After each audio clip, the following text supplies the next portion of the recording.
Hello la famille, j'espère que vous allez bien. Ça fait plaisir de vous retrouver sur l'Amazonien. Moi c'est Dim et ici je vous partage mon expérience, mes conseils et tout ce qu'il faut savoir pour travailler et évoluer chez Amazon. Avant de commencer, pensez à vous abonner à la chaîne, à laisser un petit like et surtout à partager cette vidéo avec une personne que ça pourrait aider. Allez, on ne perd pas plus de temps. Go!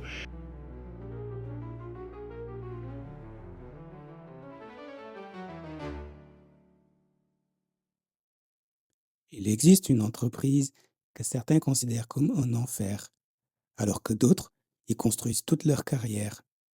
Ni jugement, ni opinion, juste un conflit profond.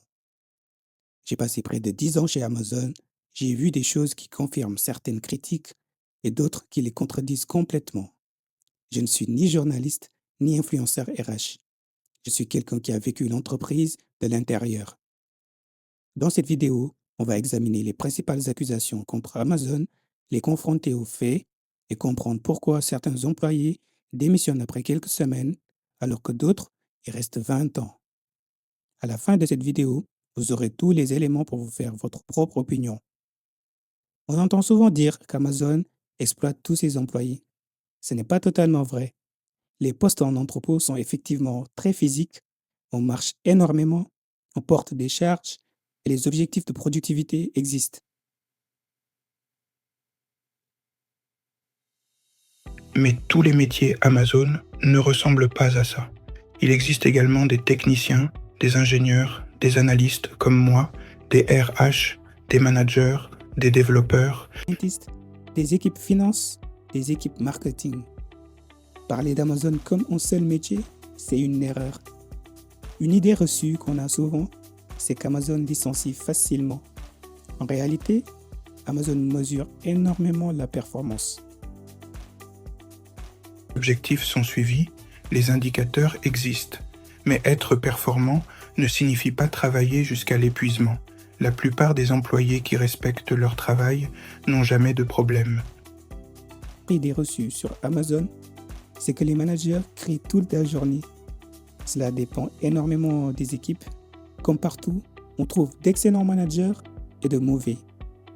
Parlons maintenant de ce qui est réellement vrai. Le rythme est rapide. Amazon fonctionne énormément avec des données. Tout est mesuré. Cette culture peut surprendre lorsqu'on vient d'une entreprise plus traditionnelle, mais c'est aussi ce qui permet à Amazon d'être aussi efficace. Alors, pourquoi certains détestent Amazon? Le rythme, le changement permanent, la pression, c'est totalement compréhensible. Amazon ne correspond pas à tout le monde. Et pourquoi certains restent 20 ans? Si Amazon était réellement un enfer, pourquoi des milliers d'employés y passent toute leur carrière? Les raisons sont nombreuses. Les salaires évoluent, les promotions sont fréquentes, la mobilité interne est énorme. On peut changer de pays sans quitter l'entreprise. Beaucoup apprécient également la culture d'innovation.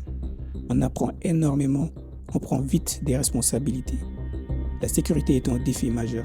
Amazon investit des milliards dans la robotique pour soulager l'humain. Le but, que l'homme supervise la machine. Alors en conclusion, est-ce que Amazon est une mauvaise entreprise? Non. Est-elle parfaite? Non plus. La vérité est plus nuancée. C'est un environnement exigeant. L'important, c'est de comprendre dans quel environnement vous aimez travailler. C'est à chaque personne de trouver l'entreprise qui lui correspond. Si vous voulez découvrir les coulisses d'Amazon, pensez à vous abonner. Dans les prochaines vidéos, on ira encore plus loin avec des témoignages et des analyses. À bientôt.